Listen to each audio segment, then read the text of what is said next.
आज 147 है। ना IIT था, ना IIM था, ना एम्स था। IIT भी खुल चुका, IIM भी खुल चुका, 2 एम्स की प्रक्रिया चल रही है, एक खुल चुका है, दूसरा खुल जाएगा। मेडिकल कॉलेज 4 थे, 7 नए मेडिकल कॉलेज खुले। नर्सिंग कॉलेज 1 भी नहीं था, 15 नर्सिंग कॉलेज खुले। मेडिकल सीट 500 थी, आज 1300 मेडिकल सीटें हैं।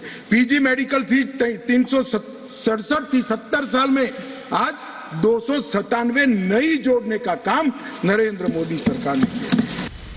अमित शाह ने यह भी कहा कि अनुच्छेद 370 हटने के बाद से कश्मीर में शांति का माहौल है। जहां रिकॉर्ड पर्यटक घाटी में खूबसूरती का लुत्फ उठा रहे हैं, तो धार्मिक सद्भाव के साथ घाटी में दशकों से बंद थिएटर भी खुल रहे हैं। मान्यवर कहते हैं क्या परिवर्तन आया है? 30 साल से थिएटर बंद थे। थिएटर नहीं चलते थे कश्मीर में। क्यों नहीं चलते थे?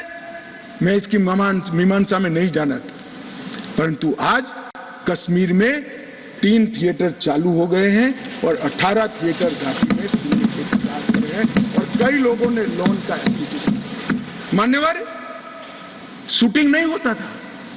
21 से अब तक 24 तक 100 शूटिंग हो चुके हैं मान्यवर, 100 शूटिंग हो चुके हैं मान्यवर।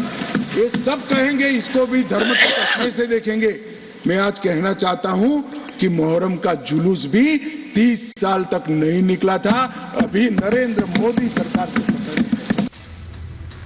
है। इस बीच गृह मंत्री अमित शाह ने कश्मीर में आतंकवाद को लेकर आंकड़े पेश करते हुए बताया कि घाटी में 5 अगस्त 2019 के बाद से आतंकवाद में भारी कमी आई है, तो पत्थरबाजी पूरी तरह से खत्म हो चुकी है।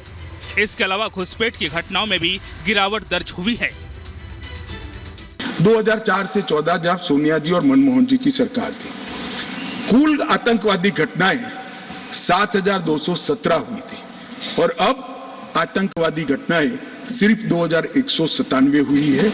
ये 10 साल। अब सुन लीजिए, बाद में मुद्दा खड़ा करिए खड़गे जी। 70% की कमी हुई है मान्यवर, 70% की कमी हुई और उसमें धारा 370 हटाने के बाद केवल और केवल 4 साल ही गए मान्यवर।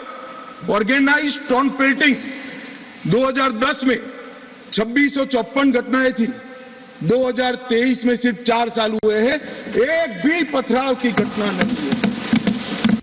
तो घाटी में आतंक के मददगारों को कड़ा संदेश देते हुए अमित शाह ने कहा कि ऐसे तत्वों के खिलाफ सख्त एक्शन जारी है, जिनको माफ नहीं बल्कि पूरी तरह से साफ किया जा रहा है।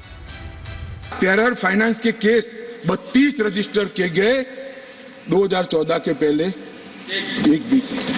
स्टेट इन्वेस्टिगेशन एजेंसी ने टेरर फाइनेंस के केस 51 रजिस्टर किए। पहले स्टेट इन्वेस्टिगेशन एजेंसी की जरूरत ही महसूस नहीं की गई थी। और मान्यवर 229 टेरर फाइनेंस केस में अरेस्ट हुई है, 150 करोड़ की प्रॉपर्टी सीज हुई है। वहीं आतंकवाद पर अमित शाह ने 2 टूक जवाब देते हुए कहा कि आतंकियों के लिए कोई संवेदना नहीं है, जिनके खिलाफ पूरी ताकत से एक्शन जारी रहेगा और आतंकियों के परिवार वालों को नौकरी नहीं मिलेगी।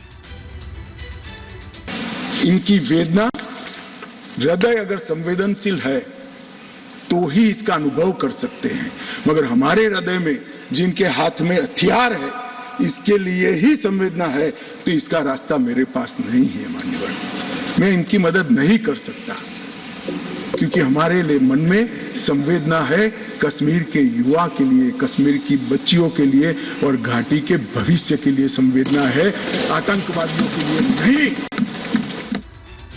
अमित शाह ने संसद में एक बार फिर मोदी सरकार की कश्मीर नीति को स्पष्ट करते हुए यह संदेश दिया कि घाटी में पूरी रफ्तार से विकास जारी रहेगा, साथ ही बदलते कश्मीर में शांति का माहौल बिगाड़ने वाली ताकतों का सफाया होकर रहेगा, ताकि धरती का स्वर्ग कहे जाने वाला कश्मीर नई बुलंदियों को छू सके।